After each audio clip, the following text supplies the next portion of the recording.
My name is Sanjay. My topic is how to create a PDF. Go to taskbar,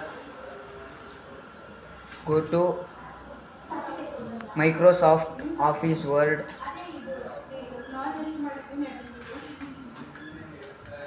ಇಲ್ಲಿ ನಿಮಗೆ ಏನು ಮಾಹಿತಿ ಬೇಕೋ ಅದು ಮಾಡ್ಕೊಳ್ಳಿ.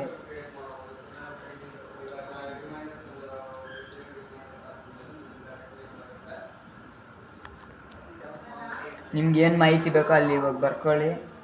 ಮತ್ತು ಇಲ್ಲಿ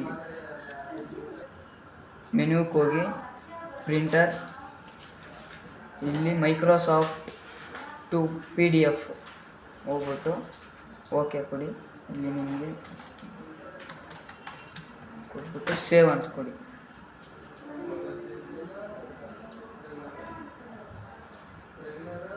ಇವಾಗ ಇಲ್ಲಿ ಫೈಲ್ಸ್ ಬಂದರೆ ಇಲ್ಲಿದೆ ಸಂಜಯ್ ಅಂತ ತೆಗೆದು